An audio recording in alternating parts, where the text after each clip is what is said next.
Latest எபிசோடுகளை விளம்பரங்களே இல்லாமல் காணுங்கள். பணத்தை கட்டிட்டம்மா. ஜீவா தம்பி ஹாஸ்பிட்டல்ல இருந்தப்போ மொத்த பணத்தையும் அவரு தானே கொடுத்தாரு. அதை திருப்பி கொடுக்க வேண்டிய கடமை உனக்கு இருக்கு. யாருக்கும் நீ கடன் படக்கூடாது. அத மனசுல வச்சுக்கிட்டு தான் வட்டிக்கு பணம் வாங்கி கட்டினேன். உண்மையை சொல்லணும்னா மீதி பணத்துக்கு என்ன பண்றதுன்னு தெரியாம நான் தடுமாறிட்டு தான் இருந்தேம்மா. சரியான நேரத்துல வந்து நீ எனக்கு உதவி செஞ்சிருக்கம்மா. அம்மாவுக்கு பொண்ணு நன்றி சொல்ல வேண்டிய அவசியம் இல்லதான். ஆனா இந்த சூழ்நிலையில நான் சொல்லாம இருக்கிறது தப்பாயிடும். ரொம்ப தேங்க்ஸ்மா. நீ இப்பதான் கொஞ்சம் கொஞ்சமா மாற ஆரம்பிச்சிருக்கம்மா. சீக்கிரமே நீ முழுசா மாறிடுவேன்னு எனக்கு நம்பிக்கை இருக்கு. இத பாரு, உனக்கு அப்படி ஒரு நம்பிக்கை இருந்தா அதை இங்கே அழிச்சிடு. நீ சொன்னதுக்காக ஒரு மனிதாபிமான அடிப்படையில தான் நான் இங்க வந்து பார்த்தேன். இவ்வளவு நாள் நான் அவர் கூடவும் இருந்தேன். அவருக்காக இப்ப நான் பணமும் கட்டினேன். இத பாரு, இதுக்கு மேல தயவு செஞ்சு என்கிட்ட எதையும் எதிர்பார்க்காத. நீ உங்க அப்பாக்கு என்ன சேவை வேணும்னாலும் செய், நான் அதுல தலையிட மாட்டேன். ஆனா இதை பண்ணுமா அதை பண்ணுமான்னு என்கிட்ட எதையும் எதிர்பார்க்காத. நான் வீட்டுக்கு கிளம்புறேன்.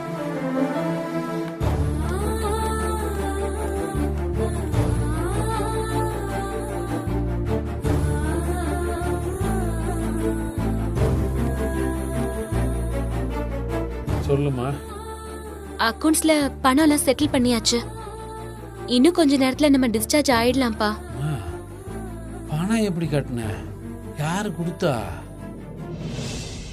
அம்மா தான் வட்டிக்கு கடன் வாங்கிட்டு வந்தாங்கப்பா.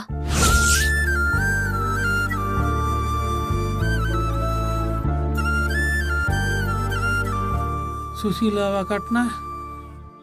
எனக்காகவா? என்னால நம்பவே முடியலம்மா. அம்மாவும் இப்படிதான்ப்பா. கோவமா பேசுவாங்களே தவிர நம்ம கஷ்டப்படுறதெல்லாம் அவங்களால பார்க்கவே முடியாது. நமக்கு என்ன தேவையோ அதை கரெக்டா செஞ்சிடுவாங்க. எல்லாம் அவ உனக்காக தான் செய்யறான்னு எனக்கு தெரியுமா. பலனடைய போறது நான் தான் தெரிஞ்சும் அவ இவ்வளவு தூரம் இறங்கி வந்தது பெரிய விஷயம் இல்ல. சுசீலா எனக்காக இப்படி செய்யறது எனக்கு ரொம்ப சந்தோஷமா இருக்கு. ஆமா, இப்போ அப்பாவை கூட்டிட்டு நாம எங்க போறோம் மயிலு? பணத்தை பத்தி யோசிச்சனே தவிர நான் அதை பத்தி யோசிக்கவே இல்லக்கா. நம்ம வீட்டுக்கே கூட்டிட்டு போயிடலாமே. இல்லக்கா, அது சரியா வராது. அம்மா ஒரே நாள்ல மொத்தமா மாறிடுவாங்கன்னு நம்ம எதிர்பார்க்க முடியாது. அவங்க செஞ்சதை சாதகமா எடுத்துக்கிட்டு நாம இவரை வீட்டுக்கு கூட்டிட்டு போனா அவங்க திரும்பவும் பழைய கோவத்துக்கே போயிடுவாங்க. அவங்கள கொஞ்சம் கொஞ்சமா தாங்க நம்ம வழிக்கு கொண்டு வர முடியும். அப்பாவ வெற்றி வீட்டுக்கே கூட்டிட்டு போயிடலான்னு எனக்கு தோணுது. அவதான் என்னை வீட்டை விட்டே துரத்தி விட்டாளே. என் டிஸ்சார்ஜுக்கு கூட பணம் கொடுக்க முடியாத அளவுக்கு மொத்தமாக சுரண்டிக்கிட்டேன்னு கையில் சொன்னாலே. அந்த அளவுக்கு வெறுத்துக்கிட்டவ என்னை எப்படிமா வீட்டுக்குள்ளே சேர்த்துக்குவா? அங்கே போனால் நம்ம வேதனையோடையும் அவமானத்தோடையும் தான் திரும்பி வரணும். அப்பா, அவங்களுமே அம்மா மாதிரி தான்.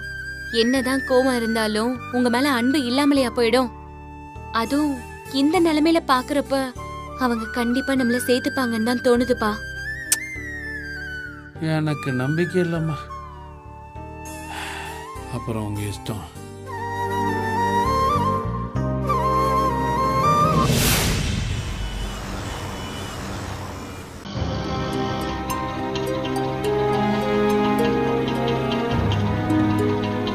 பாத்துப்பா, பாத்து பாத்துப்பா, மெதுவா. அங்கே நில்லுங்க. இதுக்கு மேல ஒரு அடி எடுத்து வச்சீங்க நடக்கிறதே வேற. என்னடி வேணும் உங்களுக்கு? இவரை எதுக்கு நீங்க கூட்டிட்டு வந்தீங்க? இது அப்பாவோட வீடு தானேங்க. என்ன அங்கடி நடுவுல கொஞ்சம் பக்கத்தை காணோங்கிற மாதிரி நடந்தது எல்லாத்தையும் மறந்துட்டீங்களா? இது உங்க அப்பா வீடு இல்ல, என் தங்கச்சி கஸ்தூரி வீடு. இவ பேருக்கு எப்பவோ மாத்தி எழுதியாச்சு. இனிமே இந்த ஆளோட உறவு வேண்டான்னு இந்த வீட்டை விட்டு அவரை வெளியில அனுப்பியாச்சு. ஹாஸ்பிட்டல்ல இருந்து இவரை டிஸ்சார்ஜ் பண்றது கூட சல்லி பைசா கூட தர மாட்டேன்னு அங்கேயே சொல்லியாச்சு. அதே மாரி எந்த நம்பிக்கையில நாளை வீட்டுக்கு கூட்டிட்டு வந்தீங்க? அம்மா, என்னதான் கோவமா இருந்தாலும் அப்பாவை இந்த நிலைமையில பாக்கும்போது உங்க மனசு கொஞ்சமாவது மாறுன்ற நம்பிக்கையில தான் இங்க கூட்டிட்டு வந்தோம். லூசாடி நீங்க. சாக போற மனுஷனுக்கு பணம் எதுக்குன்னு இந்த ஆள் அக்கவுண்ட்ல இருந்த எல்லா பணத்தையும் வழிச்சு எடுத்துட்டா. இவ போய் இந்த ஆளு நிலைமைய பார்த்து மனசு மாற போறாளா? அப்படி ஒரு அதிசயம் நடக்கும்னு உங்கள்கிட்ட சொல்லி இந்த ஆளு இங்க கூட்டு வந்திருக்காப்லையா? உங்கள மாதிரி முட்டாளுங்களை நான் பார்த்ததே இல்லடி.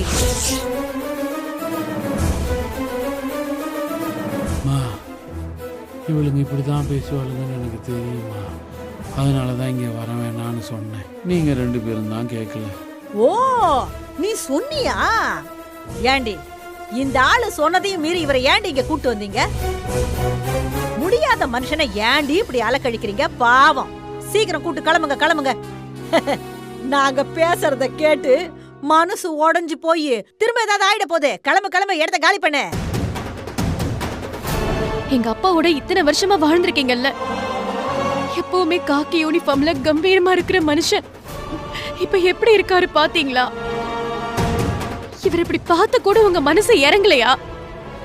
இவரை கூட வச்சு பாத்துக்கணும்னு கூடவா உங்களுக்கு தோணல? எப்படி நீ தோணும்? எப்படி எனக்கு தோணும்? இவர்தான் என் கூட இத்தனை வருஷம் குடும்பம் நடத்திருக்காரு. நான் கூட இருக்கிறப்பவே இவர் உங்க அம்மாவை தேடிட்டு போயிருக்காரு. அது எனக்கு அசிங்கமா இல்ல? ஆமா. இவர் மனசுல இருந்து என்ன தூக்கி எறிஞ்சிட்டு அவளை கொண்டு வந்து வைக்கிறது அது எனக்கு பண்ற துரோகம் இல்லையா? இப்படி என்கிட்ட விசுவாசம் இல்லாத ஒருத்தர நான் எதுக்கடி என் வீட்டுல சேர்க்கணும்? அது வேற ஒண்ணு இல்லடி. புருஷ சென்டிமெண்ட வச்சு உன்னை மடக்கிடலான்னு நினைச்சிட்டாரு. நீ யாரு? அதோட இதுல வேற ஒரு கணக்கு இருக்கு. இந்த ஆளு நல்லா இருந்தப்போலாம் செலவுக்கு இவர் தலையில மிளகா அரைச்சாங்க. இவ புருஷ ஆபரேஷனு, கல்யாணம் எல்லாமே இந்த ஆளோட பணத்துல தானே நடந்துச்சு. இப்ப அவர் நோயாளியாவும் ஆயிட்டாரு, ஓட்டாண்டியாவும் ஆயிட்டாரு.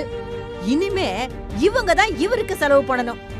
அதனால தாண்டி நம்ம தலையில கட்டிட்டு தப்பிச்சிடலான்னு பாக்குறாங்க. ஏய், நீ ஏமாந்துராத. நான் ஏன்க்கா ஏமாற போறேன்? ஒரு நோயாளியை பாத்துக்கிற அளவுக்கு எனக்கு பொறுமையும் இல்ல, தெம்பும் கிடையாது. 20 வருஷம் கழிச்சு இவளுக்கு அவங்க அப்பாவை பாத்திருக்காளுங்க. போதா குறைக்கு இந்த மனுஷன் வேற இவளுக்கு சொத்தை வேற எழுதி கொடுத்திருக்காரு. அதானே, அந்த சொத்து தானே இருக்கிறதுல இவளுக்கு பெரிய சொத்து. அந்த சொத்தை பத்திரமா அவளுகளே பாத்துக்கிட்டோம். பெத்த அப்பனை பொண்ணுங்க பாத்துக்கிற மாதிரி வருமா? அதுவும் இவ்ளோ நாள் கழிச்சு வந்திருக்கிற அப்பாவை 3 பொண்ணுங்களும் தங்க தாம்பாளத்துல வச்சு தாங்க மாட்டாங்க. அந்த அளவுக்கு உங்கள மாதிரிலாம் எங்களால பாத்துக்க முடியாது. எங்க அப்பாவை நாங்களே பாத்துப்போங்க. ஆ. அப்பா இங்க இருக்கிறதுக்கு இடம் மட்டும்தான் கொடுங்கன்னு கேக்குறோம். ஏய், நோயாளிக்கு இடம் கொடுக்கறதுக்கு இது ஹாஸ்பிட்டலும் இல்ல, ஆதரவற்ற இல்லமும் இல்லடி. நீங்க தான் எல்லாருமா குடும்பமா ஒண்ணு சேர்ந்துட்டீங்கல்ல. உங்க வீட்டுல வச்சு அவரை பத்திரமா பாத்துக்கோங்க. அப்பா அப்பான்னு உரிமை கொண்டாடல, இத கூட அவருக்கு செய்ய மாட்டீங்களோ? உங்க வீட்டுல இடம் இல்லையா, இல்ல உங்க யாருக்கும் மனசு இல்லையா? அதானே. அம்மா, இப்ப இருக்கிற சூழ்நிலையில எங்களால வேணாம்மா, இதுக்கு மேல எதுவும் பேசாதீங்க. இங்க நின்று நம்ம அவமானப்படுறதை விட நம்ம கிளம்பி போலாம். அதான் உங்க அப்பா சொல்லிட்டாருல, இன்னும் எதுக்கு இங்க நிக்கிறீங்க? முடியாத மனுஷனோட வந்திருக்கீங்கன்னா நிதானமா பேசிட்டு இருக்கேன். இல்ல எங்க வார்த்தையே வேற மாதிரி இருக்கும்.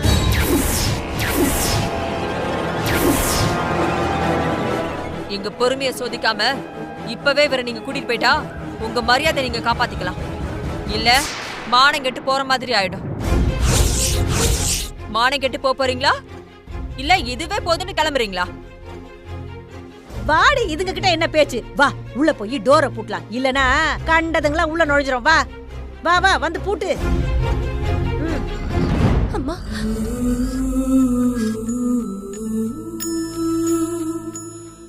வாங்கப்பா.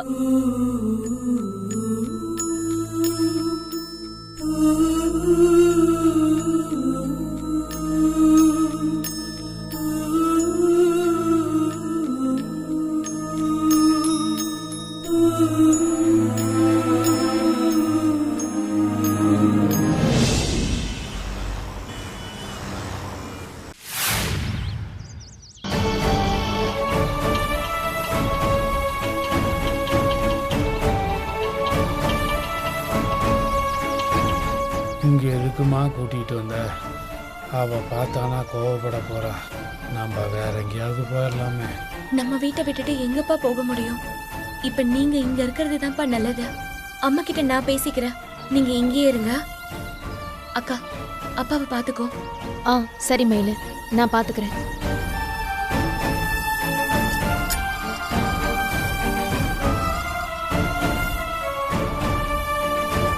அம்மா, அம்மா,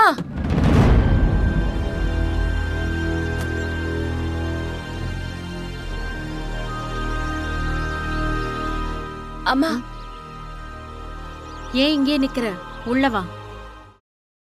அம்மா, அப்பாவையும் இங்க கூட்டிட்டு வந்திருக்க.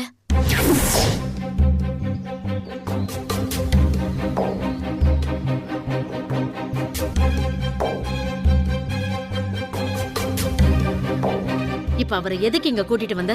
அம்மா, முதல்ல அப்பாவை அவர் வீட்டுக்கு தாம்மா கூட்டிட்டு போனேன். ஒரு நோயாளிய வீட்டுல வச்சு பாத்துக்க முடியாதுன்னு அவங்க இறக்கமே இல்லாம பேசுறாங்கம்மா. நானும் அக்காவும் கூடவே இருந்து அப்பாவை பாத்துக்கிறோன்னு தான் சொன்னோம். வேண்டாதவங்களுக்கு எங்க வீட்டுல இடம் இல்ல, வெளியில போங்கன்னு சொல்லிட்டாங்கம்மா. உடம்பு முடியாதவரை வச்சுக்கிட்டு நாங்க வேற எங்கம்மா போகிறது? அப்பா முன்ன மாதிரி இருந்தா கூட எங்கேயாவது தங்கிப்பாருன்னு அவரை அனுப்பி வச்சிடலாம். ஹாஸ்பிட்டல்ல இருந்து அப்பா வந்துட்டாரே தவிர அவர் இன்னும் பழையபடி ஆகவே இல்லம்மா. பிசிக்கலாவே அப்பா ரொம்ப தளர்ந்துட்டாருமா, ரொம்ப வீக்கா இருக்காரு. அவருக்கு எந்த ஸ்ட்ரெயினும் இப்போதைக்கு கொடுக்க கூடாதுன்னு டாக்டர் சொல்லியிருக்காரு. அவரை முழுசா தேறி வர வரைக்கும் யாராவது கூடவே இருந்து அவரை பாத்துக்கணுமா.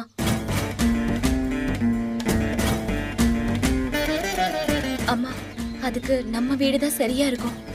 அதனாலதான் இங்க கூட்டிட்டு வந்தேன். அம்மா, நீ அவரை உறவ பாக்கணும்னு கூட இல்ல. நமக்கு தெரிஞ்சவரு, வேண்டப்பட்டவரு வேற முடியாம இருக்காருல்லம்மா. ஒரு மனிதாபிமான அடிப்படையில நம்ம அவரை வீட்டுல வச்சு பாத்துக்கலாம்ல.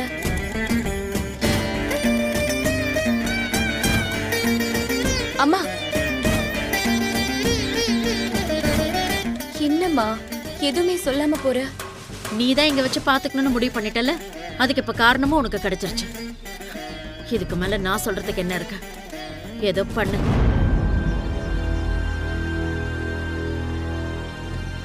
அப்பா, இறங்குங்கப்பா. அம்மா சம்மதிச்சிட்டாளாமா? ஆமாப்பா.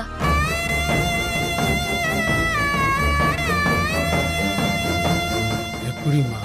அம்மாவை பத்தி உங்களுக்கு தெரியாதாப்பா? அவங்க கோவம் தான் உங்க விஷயத்துல அவங்கள வேற மாதிரி நடந்துக்க வச்சதே தவிர அம்மா ரொம்ப நல்லவங்கப்பா. உண்மைதாம்மா. பார்த்து இறங்குங்கப்பா. வாங்க. பாத்துப்பா.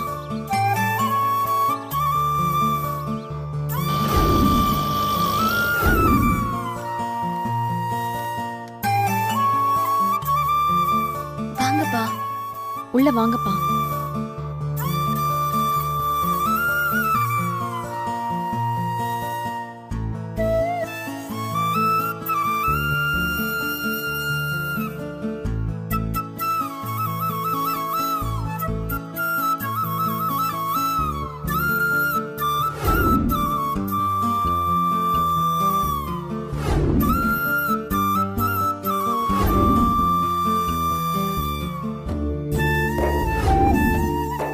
அப்பா, இந்த ரூமும் கட்டிலும் வசதியா இல்லைன்னா சொல்லுங்க, வேற மாத்திக்கலாம். வேணாம்மா, இதுவே போதும். என்னால உங்களுக்கு எல்லாத்துக்கும் கஷ்டம் இல்ல. ஏன்பா இப்படி எல்லாம் பேசுறீங்க? உங்களை பாத்துக்க வேண்டியது எங்களோட கடமைப்பா. ஒரு அப்பாவா நான் என் கடமையை செய்யலையம்மா. உங்க எல்லாரையும். அப்பா, உங்களை எமோஷனல் ஆக கூடாது, டாக்டர் அமைதியா இருக்கணும்னு சொல்லிருக்காருல்ல. இந்த மாதிரி எல்லாம் உணர்ச்சி வசப்பட்டா திரும்ப ஏதாவது பிரச்சனை ஆயிடும்பா. மனசை போட்டு குழப்பிக்காம நல்லா ரெஸ்ட் எடுங்க. எங்க 2 பேர்ல யாராவது ஒருத்தர் உங்க பக்கத்துலயே தான் இருப்போம். ஏதாவது வேணும்னா எங்க கிட்ட கேளுங்க. குடிக்க ஏதாவது எடுத்துட்டு வரட்டுமாப்பா? வேணாம்மா. அக்கா, நீ பாத்துக்கோ அப்பாவை, நான் போயிட்டு வந்துடுறேன். சரி மயிலு.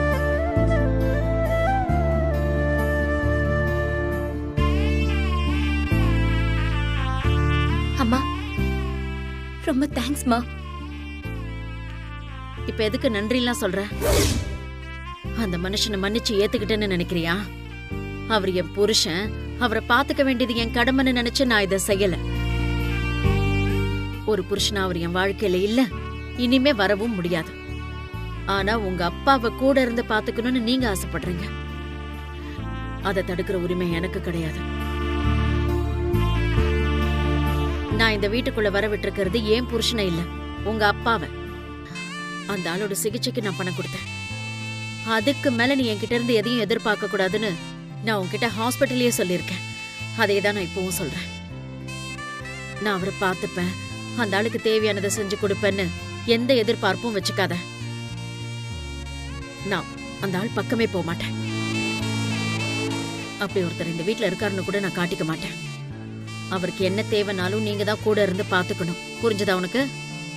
சரிம்மா, நீ இந்த அளவுக்கு ஒத்துக்கிட்டதே பெரிய விஷயமா. ரொம்ப சந்தோஷம். நில்லடி. இந்த சந்தர்ப்பத்தை பயன்படுத்தி கடைசி வரைக்கும் அவர் இந்த வீட்லயே வச்சுக்கலான்னு நீ ஆசைப்படாத. அவரோட உடம்பு குணமான வரைக்கும் அவர் இந்த வீட்டுல இருக்கலாம். அதுக்கப்புறம் தான் வழிய பார்த்துட்டு அவர் போயிடணும். அவரை இங்கே தங்க வைக்கிறதுக்கு நீ ஏதாவது முயற்சி பண்ண, நான் இந்த வீட்டை விட்டு போயிடுவேன்.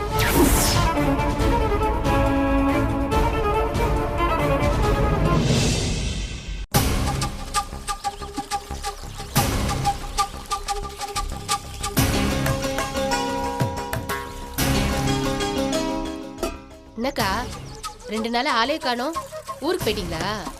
இல்ல உமா, மூட்டு வலியும் முதுகு வலியும் ரொம்ப அதிகமா போயிடுச்சு. இன்னைக்கு தான் கொஞ்சம் பரவாயில்ல. வயசாயிடுச்சுல்ல, அதான் மாறி மாறி ஏதாவது ஒண்ணு வந்துகிட்டே இருக்கு. நீங்க பரவாயில்லக்கா, வயசாயிடுச்சுன்னு ஒத்துக்கிறீங்க, வயசுக்கு ஏத்த மாதிரி நடந்துக்கிறீங்க. ஆனா சில பேரு வயசாயிடுச்சுன்னு நினைப்பே இல்லாம அடிக்கிற கூத்து இருக்கே, ஐயோ சொல்றதுக்கே உடம்பு கூசுதுக்கா. கோமதி கதை தானே? அந்த கட்ராவிய நானும் கேள்விப்பட்டேன்டி. அந்த அம்மாவுக்கு இப்பதான் இளம திரும்புது போல, அதான் கொஞ்சம் கூட வெக்கமே இல்லாம இந்த ஆட்டம் ஆடுது. அந்த அம்மா தானா தேடிக்கிட்ட மாதிரி தெரியலக்கா. மேலதிகாரியோட தயவு வேணுங்கிறதுக்காக அந்த கான்ஸ்டபிளே அந்த அம்மாவையும் அந்த ஆளையும் சேர்த்து வச்சிருக்கும் போல. எது எப்படியோக்கா, சின்ன பொண்ணுதான் வேணும்னு நினைக்காம தான் வயசுக்கு ஏத்த மாதிரி ஒரு அம்மாவை சேர்த்துக்கிட்டாருல, அந்த வகையில அந்த ஆளை பாராட்டலாம்.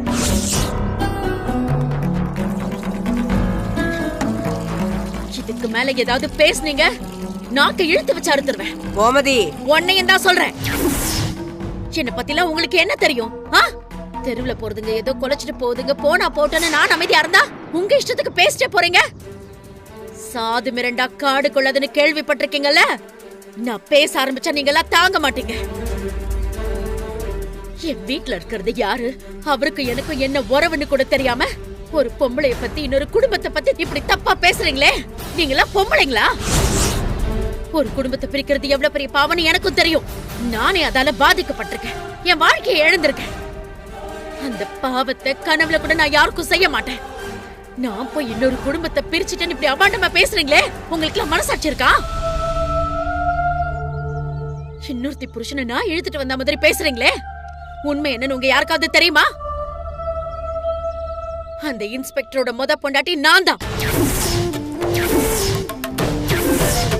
இப்ப அவர் கூட இருக்கிறவ 2ஆவதா வந்தவ, 3ஆவதும் பொம்பளை பிள்ளையா பிறந்துட்டான்னு அந்த ஆள் தான் என்ன விரட்டிட்டாரு. அந்த ஆளோட வாழணும்னா என் பொண்ணை தூக்கி எறிஞ்சிட்டு வர சொன்னாரு. அந்த வாழ்க்கையை வேணான்னு நான் அந்த ஆளை விட்டுட்டு வந்துட்டேன். என் 3 பொண்ணுங்களையும் கூட்டிட்டு தனியா வந்துட்டேன். இத்தனை காலம் கழிச்சு அந்த மனுஷன் மனம் தெரிஞ்சு என்கிட்ட வந்து சேர்ந்திருக்காரு. அவர் செஞ்ச தப்பு புரிஞ்சுக்கிட்டு பசங்கள மாதிரி பொண்ணுங்களும் முக்கியங்கிறத ஏத்துக்கிட்டு மனுஷனா என்கிட்ட வந்திருக்காரு. அவர் 2ஆவது பொண்டாட்டி துரத்தி விட்டதுனால போறதுக்கு போக்கிடலாம என் வீட்டுல அடைக்கலமா வந்திருக்காரு. அவரை நான் ஏத்துக்கிறதும் ஏத்துக்காம போறதும் என்னோட இஷ்டம். இது எங்களுக்குள்ள நடக்கிற பிரச்சனை, இது எங்க குடும்ப பிரச்சனை. இத பத்தி பேசுறதுக்கு உங்க யாருக்கும் தகுதியும் இல்ல, உரிமையும் இல்ல.